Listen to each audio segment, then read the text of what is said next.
Texas kids are not a priority for Rick Perry.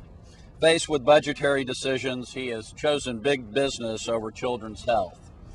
Rick Perry does not understand that budgets are moral documents, and we have a responsibility to care for the most vulnerable in our society. Perry sleeps comfortably as Texas parents toss and turn at night, worried about how to care for their kids. As governor, I will ensure that Texas children will have health insurance. Kids thrown off CHIP are not being absorbed by Medicaid, and they are not all getting private health insurance, as Rick Perry now claims. Rick Perry's sacrifice of children's health for his $300 million slush fund is not just irresponsible, but also drenched in corruption. Perry has awarded multi-million-dollar cash giveaways from the Texas Enterprise Fund to some of his biggest campaign donors. 5 years and several legislative sessions later, 22% of Texas children go without health care coverage, the worst record in the entire nation. As governor, I will treat budgets as moral documents with the responsibility to care for the most vulnerable in our society.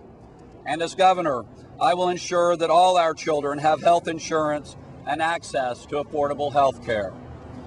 Clearly, Mr. Perry is ignoring both Mr. Freeman and Mr. Freeman at this point. His attack ads this week directed at you and those who made contributions to you, especially since the debate. And clearly, your focus is only on him, your ads of his political corruption.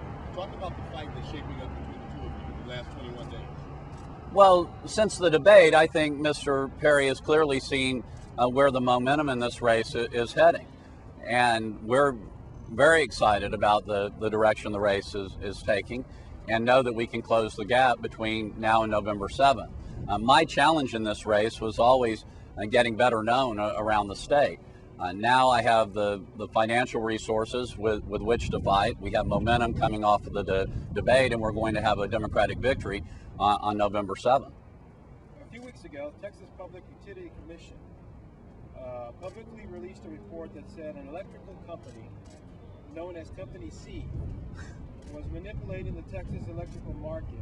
The state will not release the identity of Company C. Do you think the Governor Perry should order the release and the name of the power company who allegedly manipulated the electrical rates in Texas?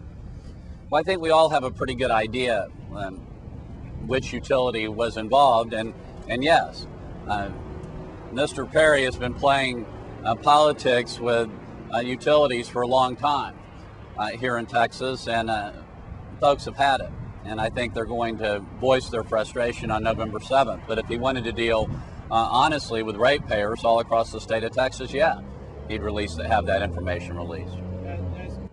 Last question, what do you think it says to Texans that the governor, who takes a lot of campaign contributions from a power company or from power companies, won't release the name of a potential manipulator in electrical rates? Well, I think people who are concerned about the fact that deregulation, instead of reducing utility bills, has only caused most people's utility bills to skyrocket, have a clear choice in this election for governor. They can either elect a governor such as myself, who is going to be consumer minded, who wants to give the Public Utility Commission the tools and resources they need to prevent volatile spikes in electricity rates, or they can elect someone like Rick Perry, who's clearly in bed with the utilities and really has shown very little concern for consumers. What are the promises? How troubling is it for you to see the governor out stomping about Texas education when Texas education needs help? I don't think anybody's really fooled. I've been traveling around the state for over a year and a half now, and a tremendous amount of my support comes from people who really want to see real improvement and real change for the better in our public school system. Rick Perry's been trying to go on television and mislead people for a long time about what he's done in terms of education. And I find that nobody's fooled. Nobody's fooled when he talks about what he's done in the area of public school finance. Certainly people realize he's done little or anything to improve public school education.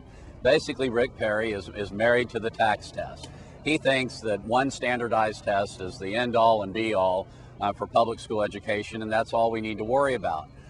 Public school parents, or the parents of public school children such as myself, understand that we better get serious about taking a more comprehensive approach to public school education here in the state of Texas, and really look for ways to move away from our over-reliance on standardized testing and be willing to teach kids more than just how to take another standardized test if we want our kids to be able to compete effectively in the 21st century. I don't think Rick Perry is terribly concerned about any of that, and what he has said about education demonstrates that. It's very important that we move away from the high-stakes nature of standardized testing. Just moving that test to a different time of year or something like that will do very little. So long as so many decisions are being tied to the tax test, it's going to continue to gut the curriculum at public schools all across the state of Texas. We can continue to use standardized tests as one measuring stick, but we also need to be focused on the dropout rate and the graduation rate and how many national merit scholars are being produced and how many advanced placement courses are being offered, and get really serious about improving the curriculum at public schools. My idea would be to appoint a bipartisan commission that's very representative of the state of Texas to sit down and chart a course for how we can create the very best public school system in the entire country over the next 10 years, and how much that will cost. And that will happen very early in my administration. I ask you once again.